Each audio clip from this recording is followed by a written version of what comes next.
After a quick gig check, let's get back to the actual mission, shall we? I kind of want to get back to my murder spree. I'm in a really dire need of therapy.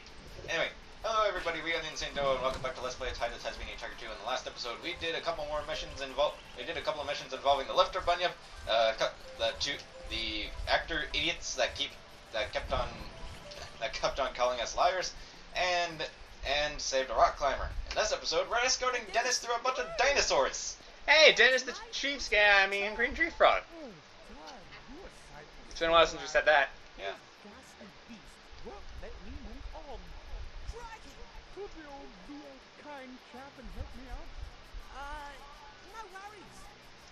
You think of the Never Never's theme. I know you said it reminded you of Donkey Kong Country, but you never gave your actual opinion. It's good. Ah, Dennis is leaving without you. Kaboomerang, go! Bunyip?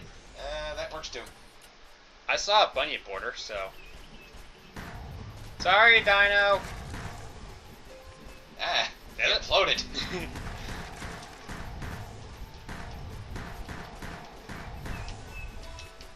Didn't even fade like it is in Xenoblade. I love how you can just punch down trees.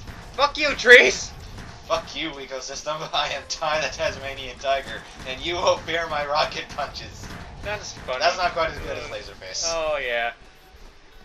I am not a thing. My name is Leonard Church, and you will fear my Laserface. That is the best line in the entire series. I wouldn't say that. It is for me.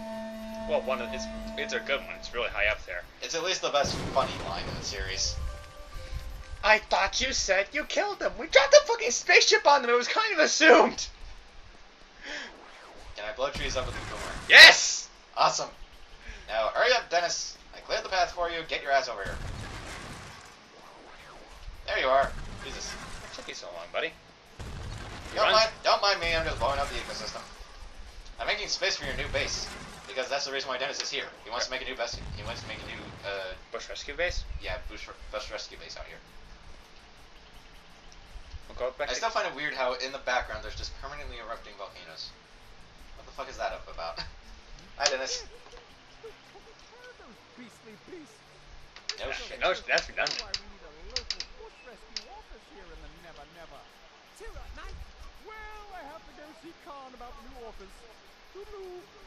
And of all the songs you've actually paid attention to in this game, which one would you say is your favorite? This one's pretty high up there so far.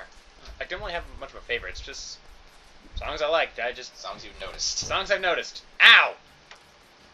I was trying to take a shortcut. It didn't work too terribly well. I'll be honest, I thought I could die. Anyway, the reason why I'm heading back manually... is that a button? Yes. The reason why I'm heading back on my own is because I want to do the final... there's one last mission down in the overworld that I need to do, and before I actually go off and do the final area. And I think I can actually start the final area in this episode because... You know, there's one thing I've noticed. You didn't comment on the fact that I said Mad World was therapy. I'll be honest, that's kind of to be assumed. Just knowing you. So, yeah. Whee! I hope I'm going the right direction. I was. There's the right direction. I'm glad that shortcut's there. Yeah. Now, open quickly door. Open quickly before I get swallowed up by the void. The void of the map. I'm surprised that the loading areas are never part of the map. I think they fixed that for Type 3. Bye, Ty. Bye, X-Death. See you in Final Fantasy V. And Dissidia. And technically 8, because you're kind of in a timeless void at the very end of the game. Oh, wait, he is? No, he's not there, but Ultimisha's final area is just her castle in an endless void. Oh, okay. In an endless, timeless void. So... Specifically timeless, because she's trying to destroy all time.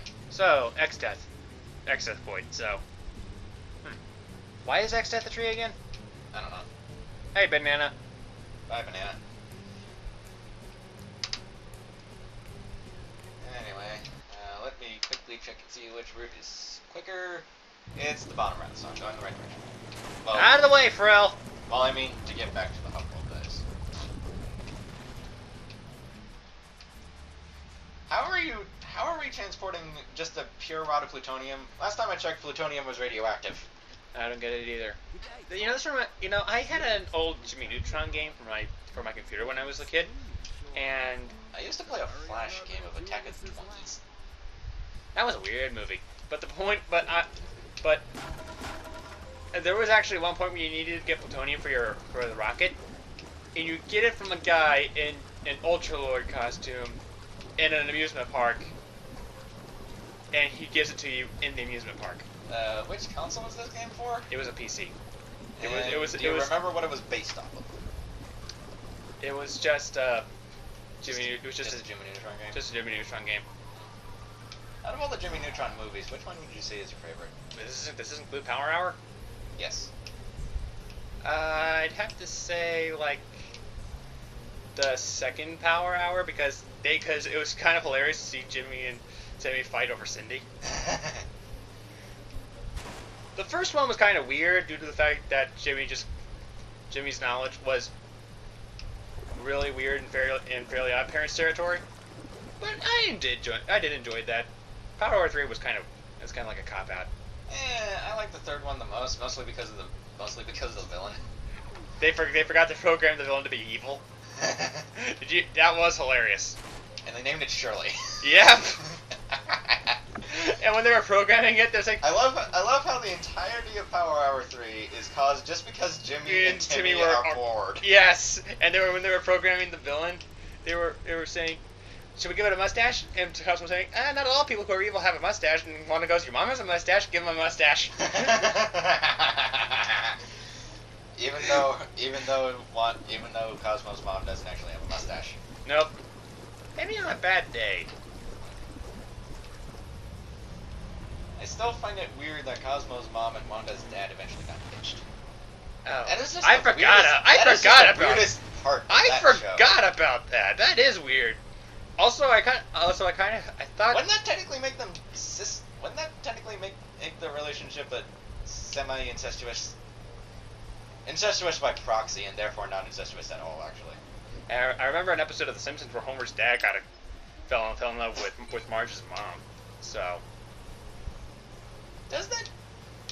That's actually a question. Does a relationship become incestuous if the people within the relationship have their parents get married to each other? I don't think it happens all that often, so that people don't really care. So I would just say no, personally. But yeah, personally, because you weren't married before the parents got married. So yeah. I would say no. If you marry after your parents get married, but then it depends on whether it depends if you were already dating beforehand. Yeah, if you were dating beforehand, then no. Or maybe if like you guys had a crush on each other beforehand. If it just came out of nowhere after the parents got married, then I'd say it's a little weird. Just press Y. It wouldn't let me. Really? Yeah. It said press Y to exit. You know, I haven't watched Fairly Odd Parents in a while, but there's one thing I always remember. Very Odd Parents. Yeah, Crocker. Yeah. Out of all the Fairly Odd Parents movies, which one would you say is your favorite? Not counting Power Hour. Not counting Power Hour. Fairly Odd Baby. Yeah, that was good. Due to the fact that Timmy saved the day by making Poof fart. And then that caused the universe to reset. To reset. Yeah. That was a good one. Yeah, that was hilarious. And how they kept on experimenting on what happened when the baby did something. Yeah. When it cries, good thing happen. When it cries, bad things happen. When it laughs, good things happen. When it bursts, lightning happens. Hiccups cause natural disasters. And when it farts, the universe resets. I love how when Oof starts hiccuping, Timmy's just like, uh-oh, what are hiccups? Please tell me hiccups are good. I can't remember the name of the one where they started going around the galaxy and trying to find random wands. Oh, the Chosen One trilogy or something like that. Yeah. That was hilarious. I thought the funniest one was the second one, where they had the Star Wars reference. I think that was actually Star Wars. I think that was Turkish Star Wars reference, actually. actually. Well, it was still Star Wars related, Yeah. but it was just kind of funny when Vicky was like, "What do I have for a weapon?" And then Dark Laser just grabs some silverware. Kansas Sword says, "Use the forks." By the way, suddenly explosives. I think you can tell what's going to happen. Surprise, motherfucker! Anyway, let's talk to Julius yet again. Okay, you gonna do it? Game. Are you? Load. What's happening? Load. That's a nice crate. Thank you. The data nut. Yeah, it's a rather weird acronym. This is something we've known for a while now. Well, it's the first time the characters actually learn about it. Yeah, that's kind of a plot thing that I find kind of weird. The player knows, but the characters don't. Yeah.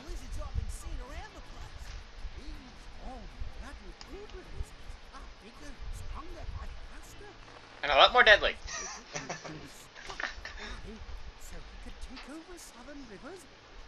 I think they also got but I think their intelligence got shot a little bit. A little. Not like they had much to begin with. Oh yeah, true.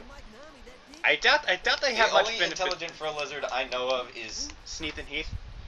Stephen Keith. Sorry. Ah! Why were there no explosions? Well, we got something. Well, drop ship. Are those UFOs? Hey, for lizards. I'm trying to select it. It's not letting me. There we go. Why weren't you just using? Are you boomerang or freezer ring? Okay, fine, freezer ring. Boom, bitch! You don't really need those upples anymore. Like I said, if I show off the Medley and Doomerangs, it's gonna be for a bonus episode. There we go. That was quick. That was quick. Quick!